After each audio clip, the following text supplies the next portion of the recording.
mengenai kendala pelaksanaan land reform di Indonesia, analisa terhadap kondisi dan perkembangan berbagai faktor prasyarat pelaksanaan reforma agraria.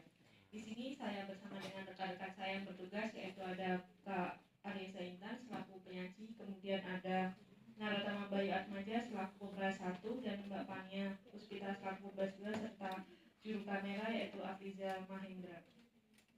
Baik, kami akan mulai ke acara yaitu presentasi oleh penyaji yang akan memaparkan 5 poin dari jurnal kendala pelaksanaan land reform di Indonesia, analisa terhadap kondisi dan perkembangan berbagai faktor prasyarat pelaksanaan reforma agraria. Untuk kaitan saya bersilakan.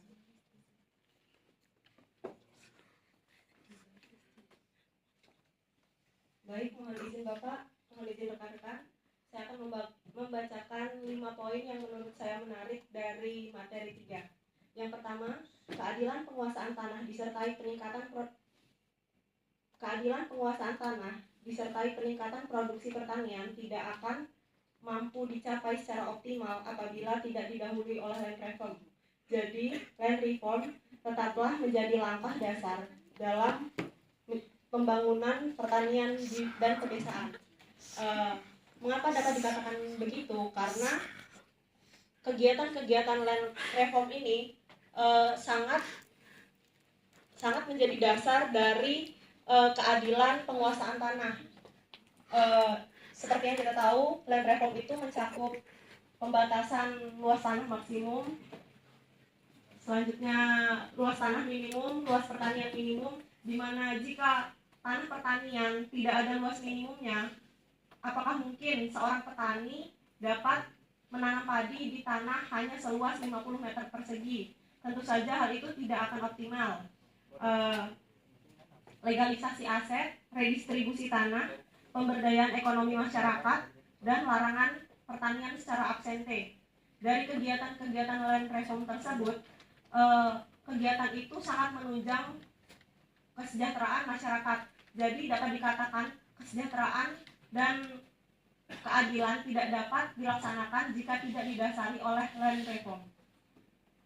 Yang kedua, ketimpangan penguasaan yang akan berimplikasi pada ketimpangan kesejahteraan, marginisasi petani kecil, urbanisasi yang tidak terkendali, dan lain sebagainya. Ketimpangan penguasaan tanah ini akan berdampak pada banyak hal. Contohnya saja, apabila petani-petani kecil tidak didukung oleh masyarakat, tidak didukung oleh pemerintah, maka petani kecil itu tidak akan berkembang. Bahkan yang lebih buruk, petani kecil itu sudah tidak mempunyai modal untuk menanam kembali lahannya. Apa yang akan terjadi? Maka bisa jadi petani tersebut menjual lahan pertaniannya, dan petani kecil tersebut menjadi petani penggarap. Apabila dirasa tidak dapat memenuhi kebutuhannya, maka apa yang akan terjadi pada petani tersebut? Banyak kasus petani tersebut akan pergi ke kota, merantau, ataupun menjadi buruh, yang itu akan menambah masalah bagi masyarakat, bagi pemerintah, di mana urbanisasi ini akan mengakibatkan kepadatan penduduk di daerah perkotaan, banyaknya pengangguran, dan akhirnya di perkotaan akan terjadi pemukiman kumuh, masyarakat yang mengemis di pinggir jalan, dan itu akan menambah kompleksitas permasalahan, bukan hanya lagi dari sisi tanah, tapi juga sosial dan ekonomi. Selanjutnya, poin ketiga, dalam masyarakat pertanian dan pedesaan, kelembagaan organisasi masyarakat tani umumnya lebih sebagai wadah untuk distribusi bantuan dari pemerintah, sekaligus memudahkan pengontrolannya, di mana hal ini menyimpang dari fungsi utama sebagai wadah petani untuk berbagi informasi, teknologi, sumber daya untuk meningkatkan produksi pertanian, memperjuangkan kepentingan petani, dan memasarkan hasil pertanian. Jadi banyak kasus kelompok-kelompok petani ini hanya menjadikan kelompok tani sebagai wadah untuk distribusi bantuan dari pemerintah. Jadi tujuan utama kelompok tani ini untuk sebagai tempat sharing bagi para petani, sharing teknologi, sharing inovasi-inovasi baru untuk menunjang hasil pertaniannya, bukan untuk sebagai wadah distribusi bantuan dari pemerintah. Jika hal ini terus terjadi, maka petani-petani kecil kita itu memiliki mindset untuk terus menerima, bukannya memberikan inovasi ataupun menghasilkan karya, di mana itu keluar dari tujuan dibentuknya kelompok atau organisasi petani ini. Yang keempat, di Indonesia, baik swasta, negara, dan masyarakat diberikan hak untuk dapat menguasai tanah. Permasalahannya adalah, tanah yang dikuasai masyarakat secara privat dirasa tidak cukup, dan pihak swasta dan negara dikritik karena menguasai tanah secara lebih luas. Mungkin secara persentase, luas yang dikuasai oleh swasta ini hanya kurang lebih 32% dibandingkan luas perkebunan di Indonesia. Tetapi luas 32% ini dirasa sangat luas, mengingat jumlah petani dan jumlah swasta itu sangat jauh perbedaannya, di mana jumlah petani ini hampir 90% dan jumlah swasta ini sangat sedikit. Tetapi mengapa menguasai tanah dengan sangat luas?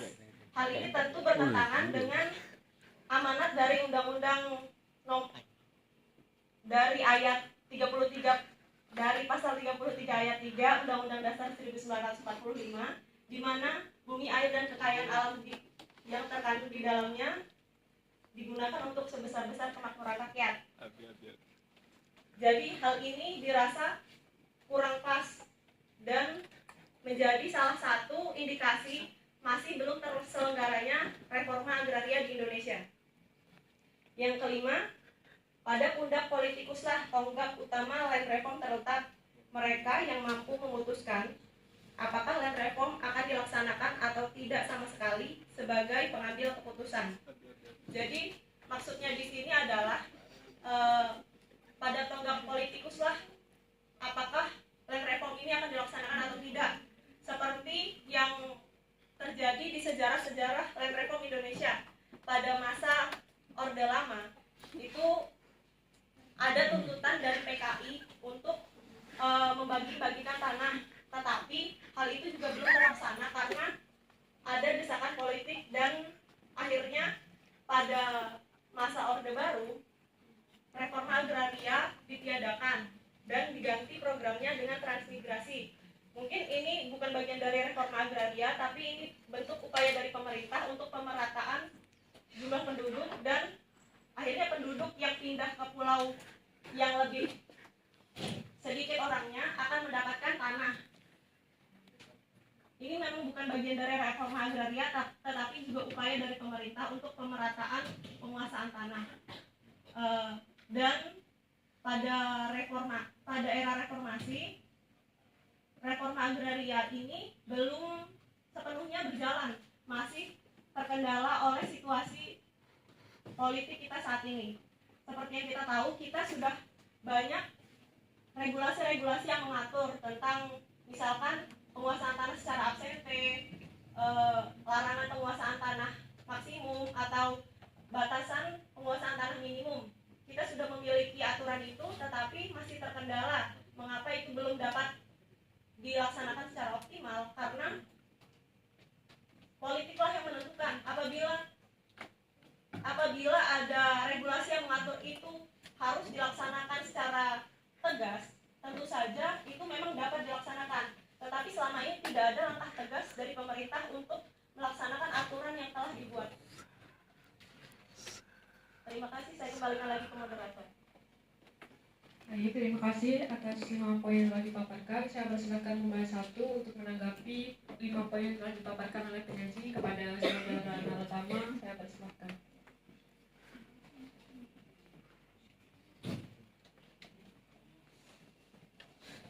Baik, terima kasih moderator atas waktunya.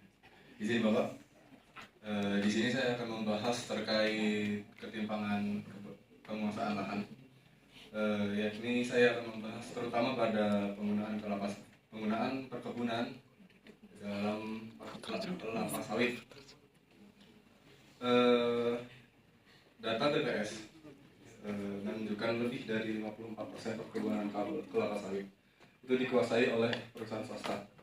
Nah, berkebalikan dengan hanya 41,35% yang dikuasai oleh petani kecil. Dalam ketika saya membaca tema ini terkait ketimpangan lahan dalam hal perkebunan, terutama HGU, saya menemukan bahwa dalam UU PA tidak terdapat pembatasan luas lahan untuk badan hukum, sehingga hasil dari hal tersebut menyebabkan kepemilikan lahan antara perusahaan swasta dan kepemilikan masyarakat kecil itu sangat jauh, sehingga dalam hal ini kesejahteraan masyarakat sekitar pun dipengaruhi oleh jumlah lahan maupun pemanfaatan atas tanah tersebut. Terima kasih. Terima kasih untuk pembahas 1. Saya persilakan untuk pembahas 2 menanggapi dari paparan diskusi hari ini.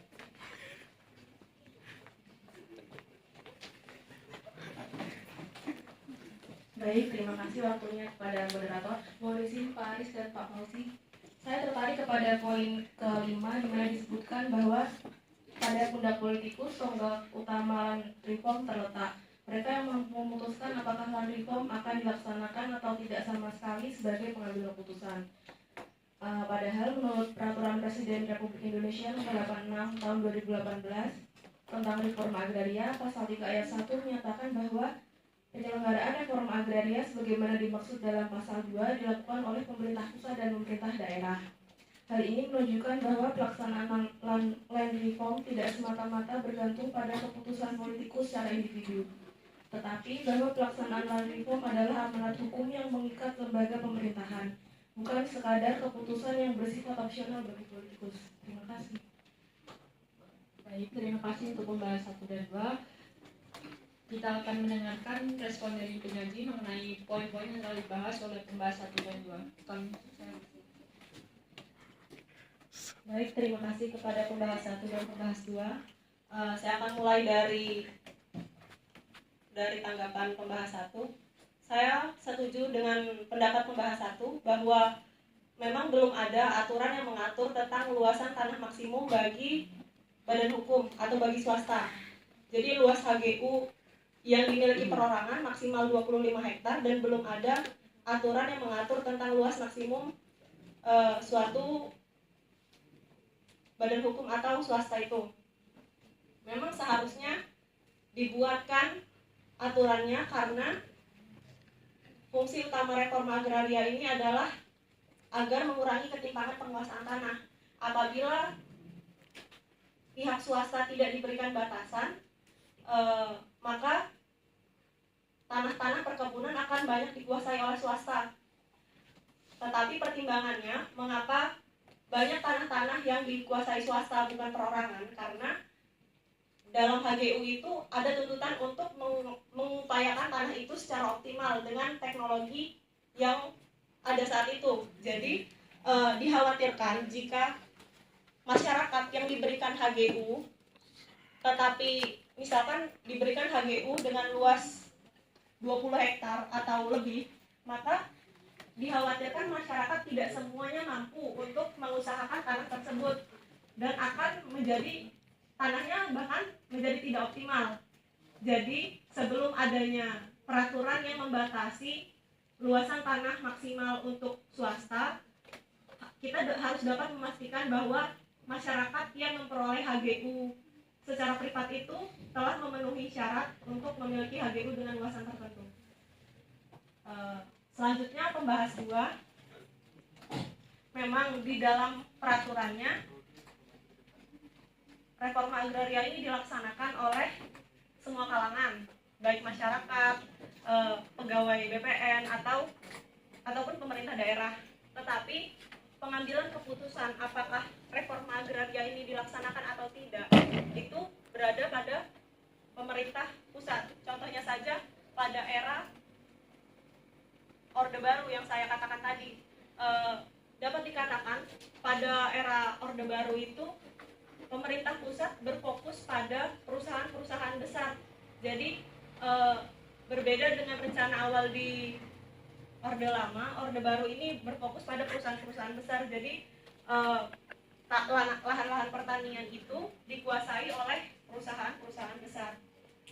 Secara pelaksanaan memang melibatkan banyak pihak, tetapi pengambilan keputusan apakah dia dilaksanakan atau tidak itu tetap wewenang dari pemerintah pusat. Terima kasih. Baik, terima kasih. Demikian diskusi yang dapat kami sampaikan. Kurang lebihnya saya mohon maaf. Wassalamualaikum warahmatullahi wabarakatuh. Waalaikumsalam.